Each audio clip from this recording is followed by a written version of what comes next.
A new trailer just dropped for The Batman, making me think, hey, you know what, Adam, I should go back. I'm Adam, by the way. You know what, Adam, I should go back, look at the other origin Batman stories and talk about them. So here we have it. It's The Batman from 1989 versus Batman Begins on Movie Feuds.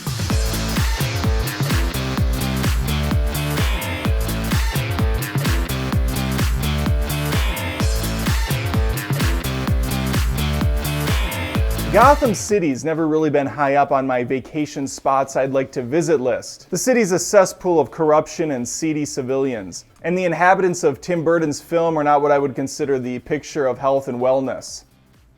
They look wrecked. Commissioner Gordon, for instance, is woefully out of shape and incredibly inept. Billy D. Williams as Harvey Dent is the only one who looks to have showered in the last week. And you might be thinking, Harvey Dent, I know that name, that's Two-Face. Well, not in this film, Mark. And unfortunately not again for Mr. Williams. Now I know most people's names aren't Mark, but imagine if yours was. It's like I'm talking directly to you. The reason why most put 1989's Batman in such a high esteem is because of Jack Nicholson's Joker. He's unhinged, dare I say a criminal mastermind, with a flair for the theatrical. Nicholson provides a good balance between deranged psychopath and controlled insanity. The Joker's real name here is Jack, and his boss in the picture is played by Jack Palance. We got Jack Nicholson playing a Jack with another Jack playing his boss. There's a Jack of all trades. Batman Begins gets rid of all the Jacks and starts anew. It was a full Jack removal, completely jacked off the characters, one could say.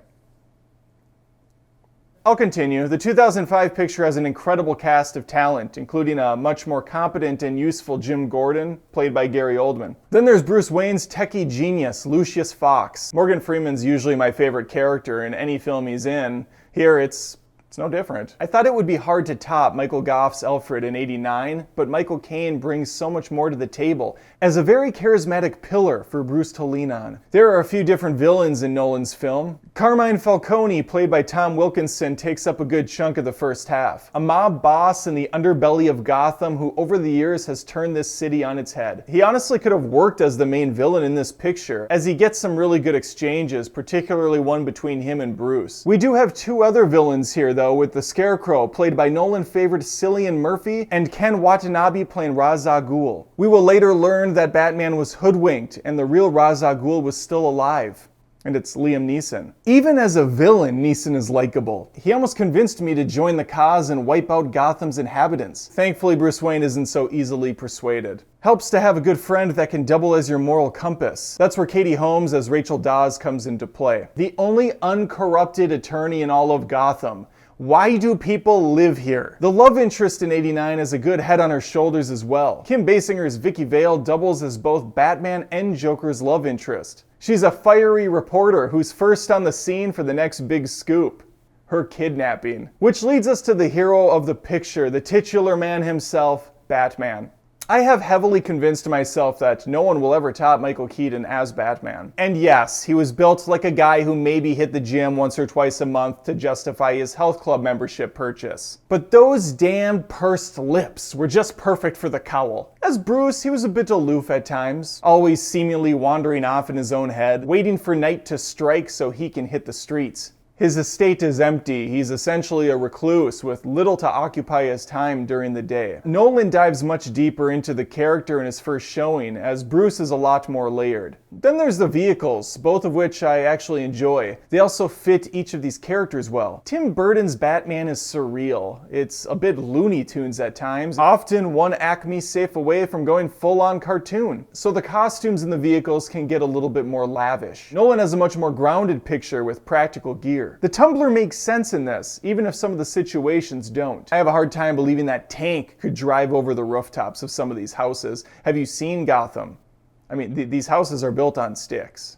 It's a tinderbox waiting to explode. I just can't see a giant vehicle driving on top of these shingled roofs, but whatever. Let's talk about the story. I'm rambling. Superhero films were in a far different place in the late 80s, meaning they barely were in a place at all. There's a pretty clear template now, which honestly can make these new movies pretty stale. This works as both a pro and a con when it comes to the Burton film. On the pro side of things, this film is incredibly unique in its style and approach. Bruce Wayne already has an established Batcave, suits, and gadgets, so he's ready to hit the streets. Toot sweet.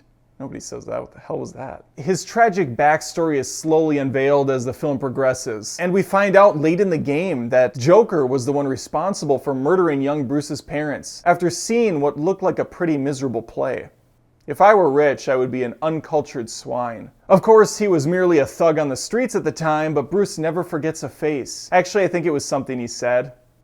But that's whatever. Gotham is a complete shitfest from the onset, with crime and murders being commonplace. After Jack is tricked into taking the rap for sabotaging their own plant, things go from bad to worse pretty fast. He manages to give the cops the slip, but not old Batman, who ends up dropping Jack into a vat of comic book shenanigans. The chemicals appear to have enhanced this criminal's wild side and give him the perfect opportunity to let his freak flag fly. Now he's out on the streets, set to make Gotham's faces smile by spiking multiple household items with an agent that makes people essentially laugh to death. His other ingenious plan is to go full-blown cartoon villain by releasing the toxic gases via giant parade floats, while doling out that cash money to unsuspecting victims. Fortunately for the citizens, Batman's on the case. Now sporting a plane in the shape of his symbol, this guy knows how to build a brand. The movie ends with a more standard damsel in distress scenario. Batman working his way up to the final boss, beating henchmen as he goes. It's the Joker who really gets the last laugh though after plummeting to his death.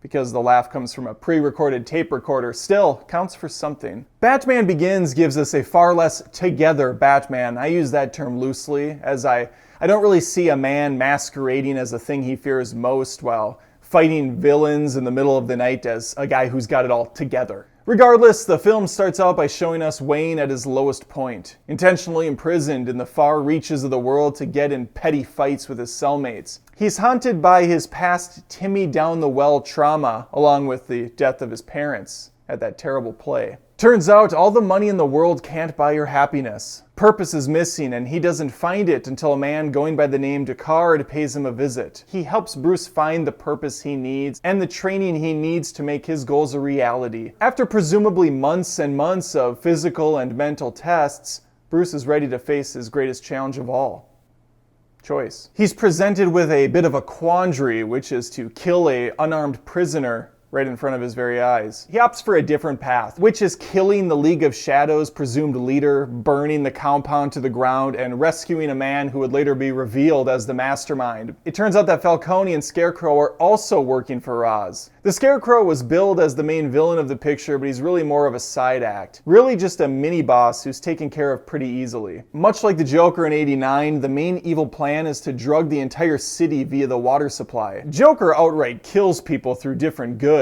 while the League of Shadows goes for a more slow burn approach. The water supply has been laced with a drug that, once is triggered, will make everyone go insane with fear. In order to start the process, they needed science, which in this case is a giant device which was recently stolen from Wayne Enterprises. They flip a switch, it does science things, and people go crazy. It all goes swimmingly at first, until Batman and his buddies intervene. Sure, Bruce has his mansion turned to ash, hurts his reputation with the community, and doesn't really get the girl, but he's Batman, damn it, and that counts for something.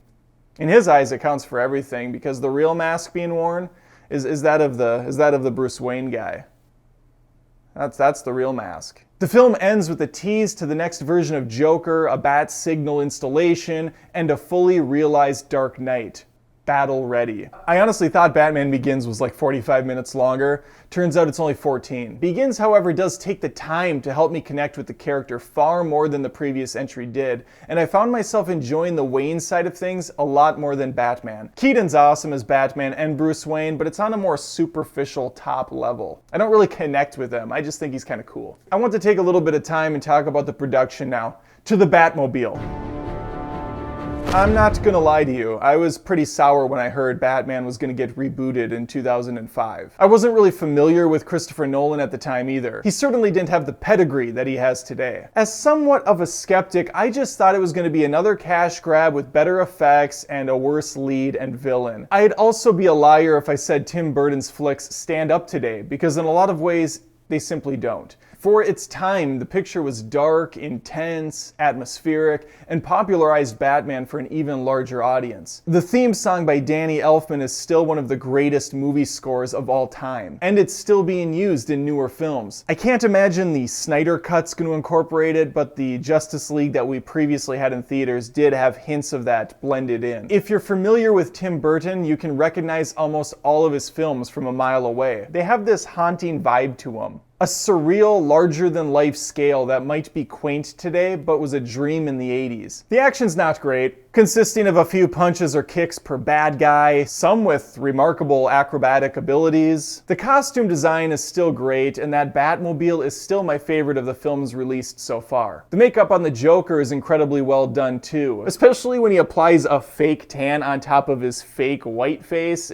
Just layers of makeup, it's makeupception. The bleak city isn't the most pleasing on the eyes, and a lot of the CG work is incredibly dated. And I know, Chad, you're saying, Adam, that's not fair to criticize a movie that's over 30 years old based on how it looks. Of course it's going to be aged. Well, I'm over 30 years old, okay? There's changes that happen in life, all right? Visually, we're not as pleasing as we used to be, and that's just a part of life. We have to accept that. I can't turn a blind eye to things that are right in front of me, because it's made for my amusement. Batman Begins just plainly has better cinematography. I do like that there was a small amount of time spent showing what Gotham looked like in its prime, too. Often we only ever see the hellscape that is Gotham and question why anybody in their right mind would move there or choose to live there at all. The action isn't my favorite here either, though. Where 89 has that robotic 80s style combat, 2006 has that terrible shaky cam nonsense, often used to mask the lack of any choreography or hinder whatever choreography was there to begin with. The music in the Bale picture is your standard Zimmer-Nolan combo. Deep, bassy sounds that reach incredible peaks. It really does give you a sense of Batman's rise. The movie is also very reliant on practical effects, which is refreshing, and it keeps this thing from aging poorly. Alright, I've harped on this long enough. In my opinion, over time I think Batman Begins is better. I still love the original Batman from 1989. There's some nostalgia at play there. Whatever. Let's find out what you guys thought. I think we can all appreciate Tim Burton's Batman on a certain level. Some really love the 89 version still, while others maybe can just respect its game. Ultimately, love and nostalgia aren't enough to keep this film on top. It received 33% of the votes on my community poll, making Batman Begins the winner at 67%. Thanks for watching. Make sure to like and subscribe if you haven't already. And remember, this is more than just reviews, this is Movie Feuds. And I truly hope the new Matt Reeves' The Batman coming out is worthy of fighting alongside these two in a future episode. Only time will tell. Thanks for watching the video. I try to put out new stuff on a weekly basis, so make sure to subscribe if you haven't already. I have a second channel full of more shenanigans, and I'm also on Twitch now. So there's a lot of variety, a lot of options, and hopefully you can find these channels via links on this video itself, if I did my job correctly. Otherwise, they might be in the description below, or you can just visit the channel page. All right, take care.